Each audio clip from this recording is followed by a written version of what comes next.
and welcome to Let's Talk Politics on AIG Media Pro TV. So today we decided to take the show out of the studio to one of the prominent candidates. Let me say in a few days, Nigeria will be deciding who their next president will be.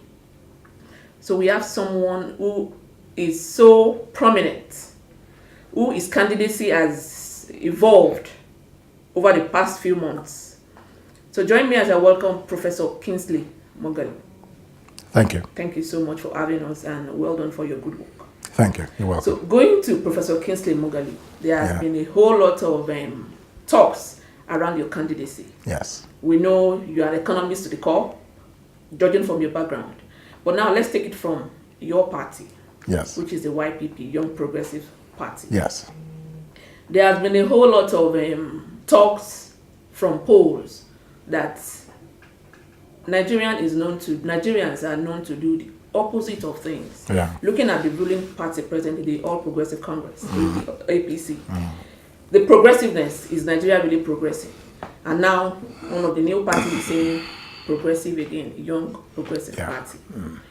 Is YPP going to toe the line of APC? Number one. God forbid. Then again, Young People's Party. And we are having a 55-year-old man as their presidential candidate. Yes. How relative is that? Well, thank you. First of all, I should want to tell you that one of the indications of how the YPP, how widely the YPP has been accepted by Nigerians is that a party that is just maybe a year and 4 months old is today the third force in Nigerian politics. After the APC and the PDP, it is the YPP and the Kingsley Moghalu presidential candidacy.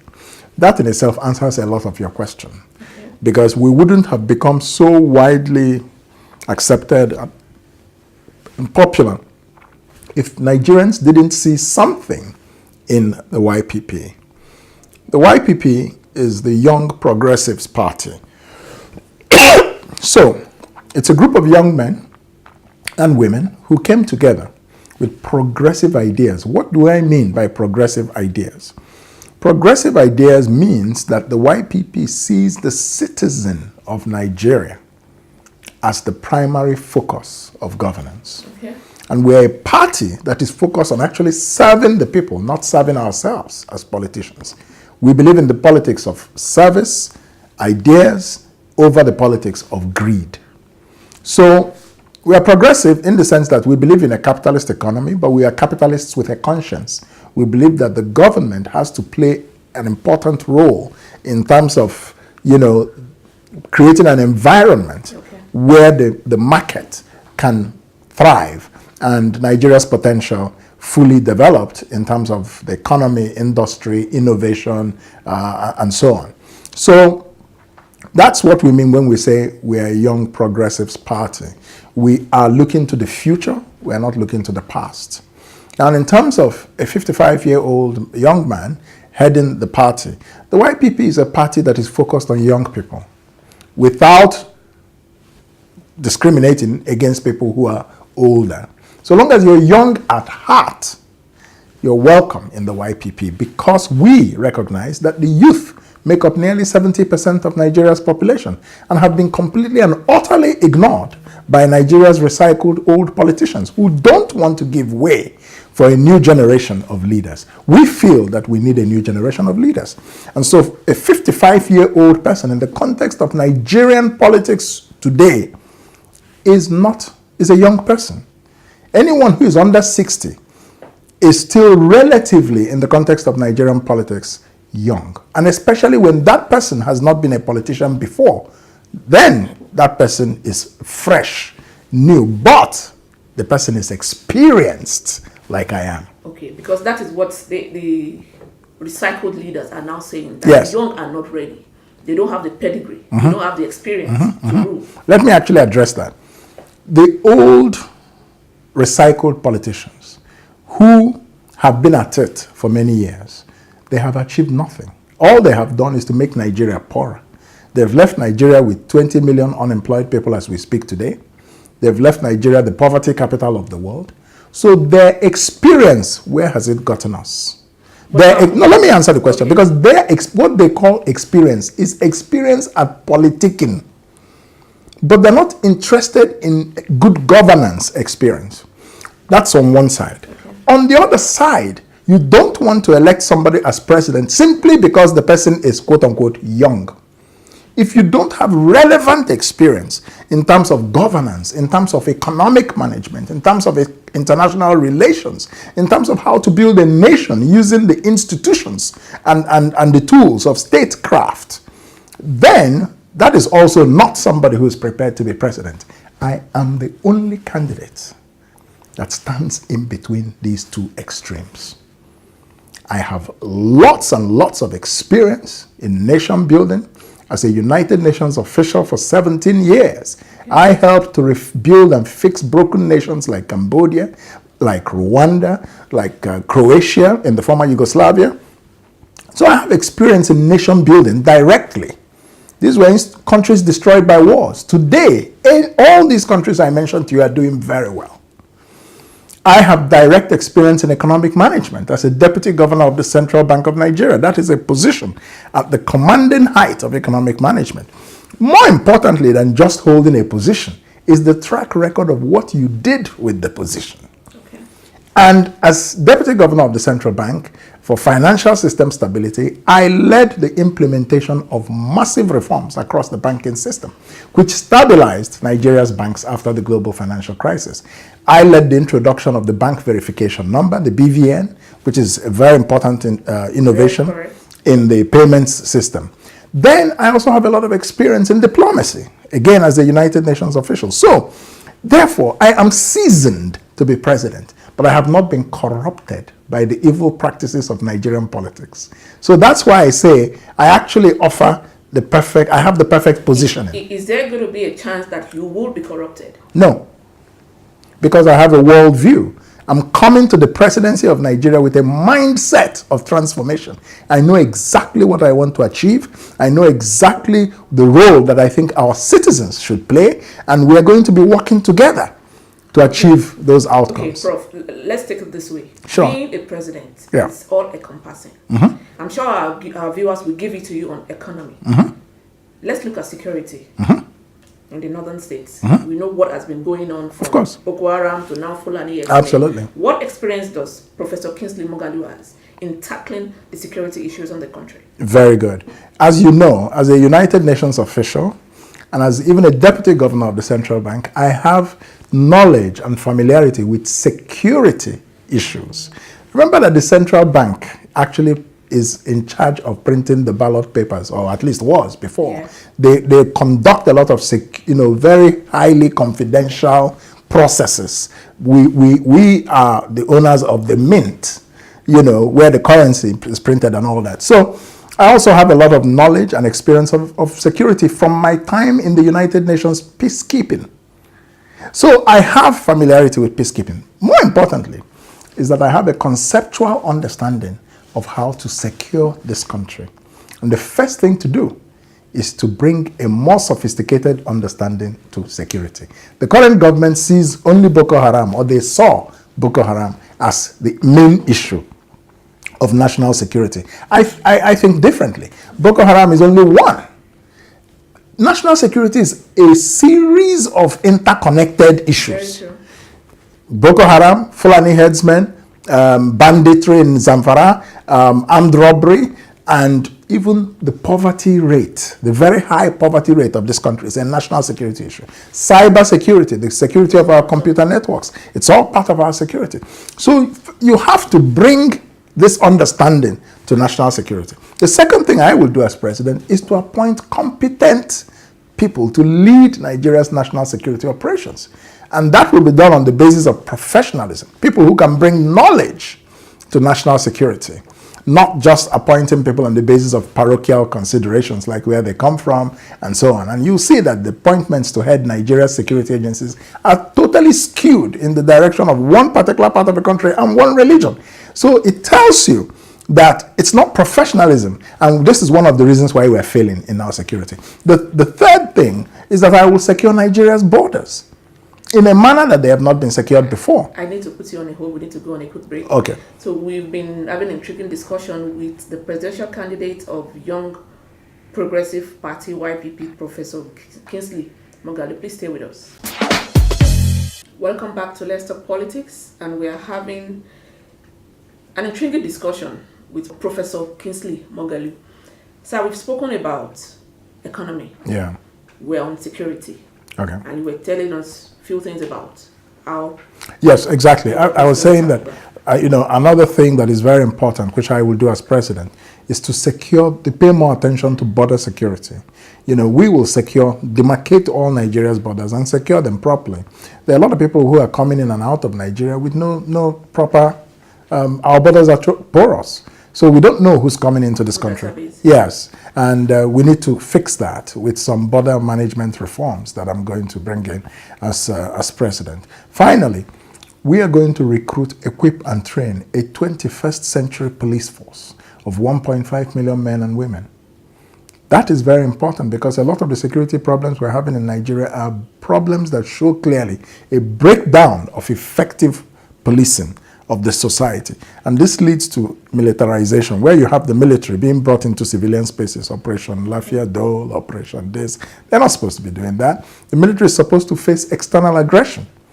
The internal spaces of the country are supposed to be manned and secured by the police force. So because the police are very weak, not well trained, not well equipped, so we're having an increasing breakdown of law and order and security in this country. Okay, Prof, sorry. Let's go back to your background. Oh, yes. Majority of our viewers want to know why they should cast their votes for an Igbo man. Because of this notion that, there is that tendency of dividing the country. Where do you stand? Oh, I think that's a very unfortunate notion. Okay. It's actually a notion that I would say stems from either lack of knowledge. But it does really exist. Some people, have those kinds of, prejudices, I would say, or wrong notions. Igbos are Nigerians. I have no apologies to offer anyone for being an Igbo in terms of my ethnic origin, but my worldview is a Nigerian and global worldview.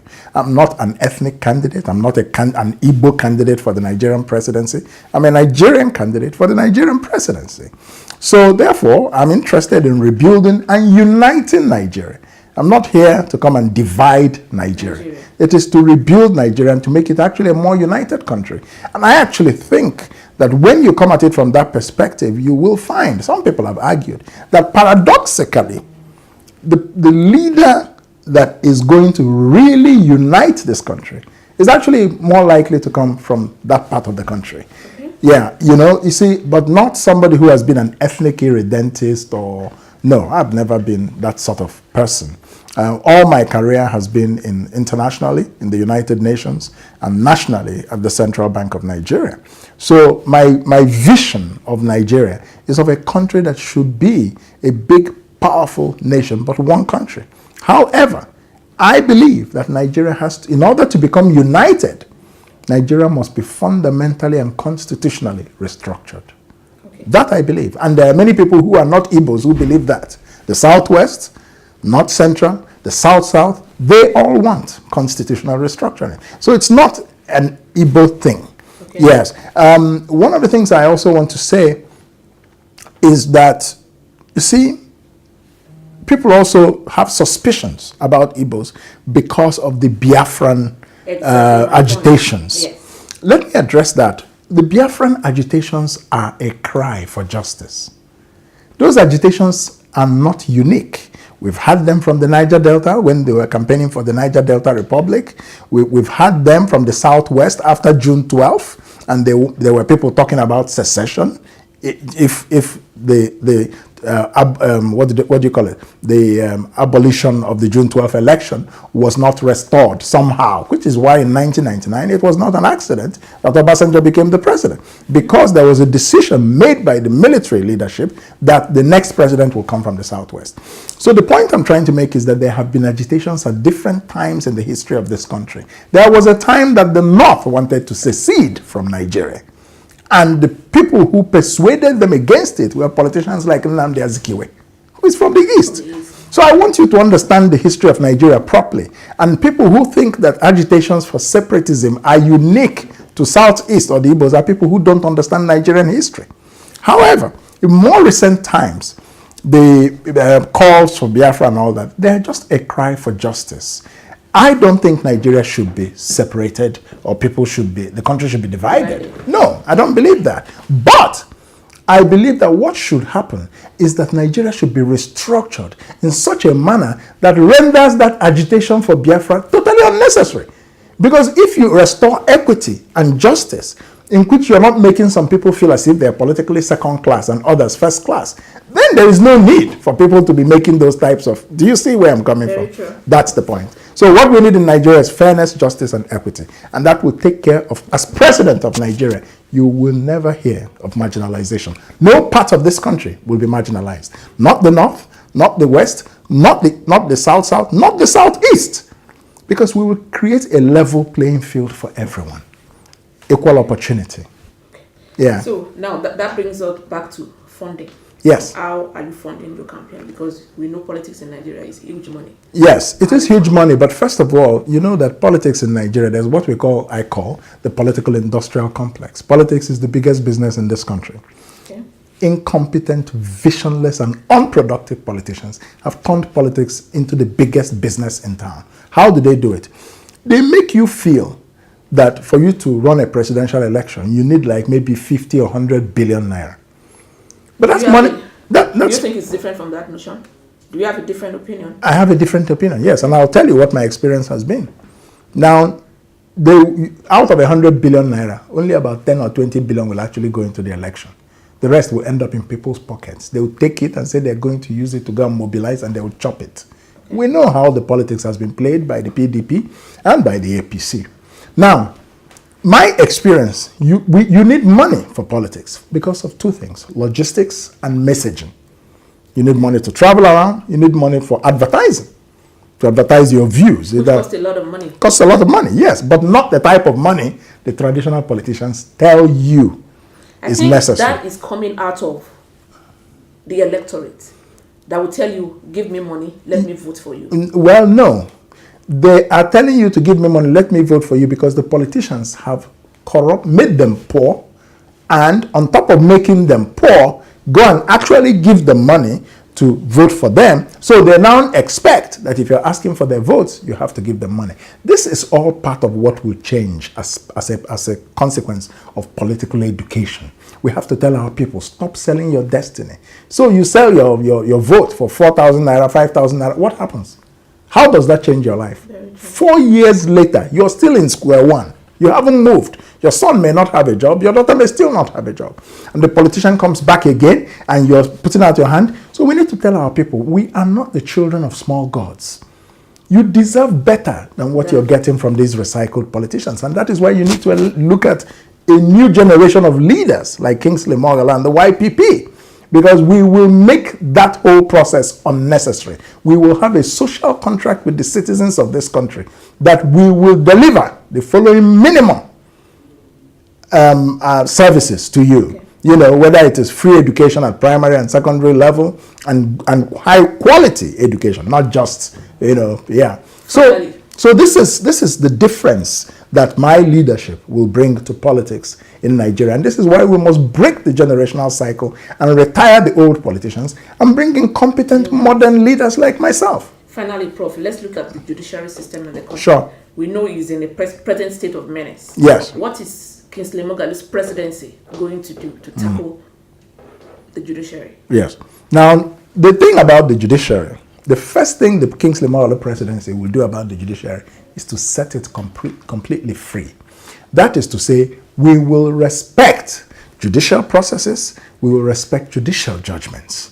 Today, the government of President Muhammadu Buhari has ignored the court judgments that it does not like. They told him, release Dasuki. How many times? He doesn't want to release Dasuki. They told him, release El Zakzaki of the Shiites. He doesn't want to. So he is... Is it the presidency now or the judiciary? No, the judiciary has made the rulings. Yes. But the president, the executive arm of government, has refused to execute those rulings. What President Buhari is saying is that he does not believe in the rule of law. And we know that he has argued that national security is more important than the rule of law. That is the argument of a dictator. Now, so when as president, I respect a judicial ruling, I am sending a signal that the judiciary is independent and free. Very true.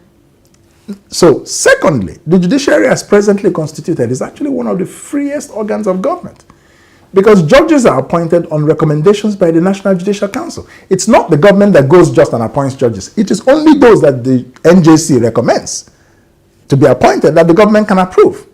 So, there is room for the judiciary to police itself, which I would recommend that they do more and more. The judiciary allowed itself to become corrupted by politicians, seeking judgments that favor them. So the ball, again, goes back to the judges themselves. And how does the National Judicial Council discipline members of the judiciary who engage in corruption? So, and we are seeing now signs of more and more toughness against corrupt judges. And I think this should be encouraged. I will encourage it 100%. Then the third thing we must do is to see how we can amend our judicial procedures and laws and processes for the faster disposition of cases.